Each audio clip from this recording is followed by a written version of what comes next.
Deus, por estar na casa do Senhor, por estar na presença de Deus, e até quando nós cumprimentamos os irmãos com a santa paz do Senhor Jesus, irmãos, isso tem uma grande importância, porque a paz do Senhor, ela transcende ao nosso entendimento. A palavra de Deus fala assim, que a paz do Senhor é aquela que excede a todo entendimento. E hoje eu estava na minha casa, com muita correria, com os compromissos de trabalho. Falei para a irmã Fernanda que talvez nem viesse ao culto, porque eu tenho prazo para cumprir o meu trabalho e com muitas coisas a fazer. E eu recebi uma mensagem tão linda, tão maravilhosa, né? Me desejando a paz do Senhor, né? E essa paz realmente vem para o meu coração. E aí a gente tem mais tranquilidade, tem mais confiança. Eu louvo a Deus, irmã, pela sua vida, viu? Que é uma bênção em nossas vidas, tem sido uma bênção aqui na vida da igreja, né?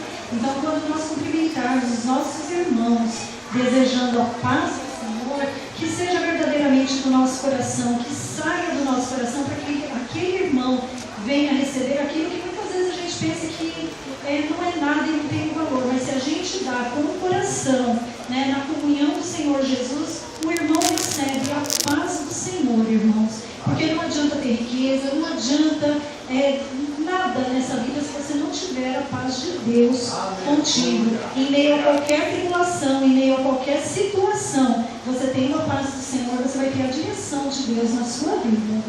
Eu queria ler aqui, só rapidinho, uma passagem no livro de Esther. Como é um culto das irmãs, Esther foi uma mulher muito valorosa, né? Esther estava logo depois do livro de Neemias. Esther me chama a atenção porque Esther era judia e ela estava ali no meio do povo da Pérsia, no reinado do rei Assuero, e ela era órfã, ela foi criada por um parente, pelo tio dela, Mardoqueu. E eu acho que os irmãos conhecem a história de Esther, né? Esther se demonstrou uma pessoa de muita coragem, de muita fibra, uma mulher corajosa. E como ela foi criada, como ela era judia, ela foi criada com o povo judeu, o tio dela, que a criou, Mardoqueu, ensinou ela a ser temente a Deus, ela ter princípios cristãos.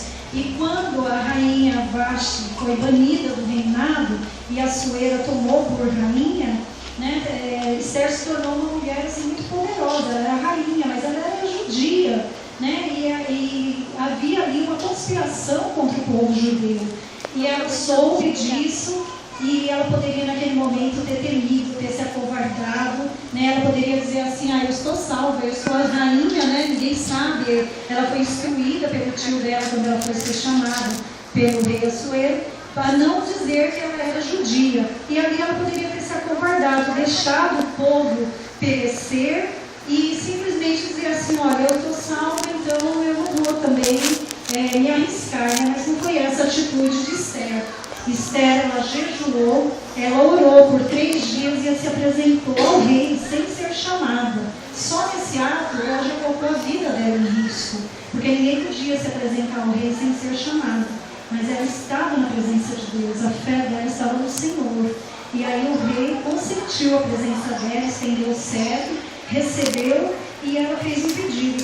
O rei disse para ela, né, qual é a sua petição? Tudo que quiseres, até metade desse reinado, lhe será concedido. Né? Então nós podemos ver no livro de Esther que ela pôde salvar o povo dela, né? E ela se demonstrou assim, uma mulher virtuosa. E como hoje é um culto de mulheres, eu quis trazer a dimensão dessa palavra para as irmãs principalmente, porque é assim que nós devemos ser, irmãs, mulheres virtuosas, de coragem, mas sobretudo em todas as questões nós apresentarmos a Deus, nós nos colocarmos diante de Deus, né? Porque aqui a situação de Esther é uma situação em que ela colocava em risco a própria vida, né? E muitas vezes a nossa situação não é essa, não é de colocar em risco a nossa vida, às vezes é uma causa, sim, é importante, mas é uma determinada situação muito diferente de Esther, e mesmo assim Esther colocou a confiança dela em Deus, orou, jejuou, e o Senhor lhe deu vitória. E aquele Deus daquela época ainda é o Deus de hoje, é o Deus que reina, é o Deus que vive, capaz de nos dar a vitória. Amém? Então eu agradeço a minha oportunidade de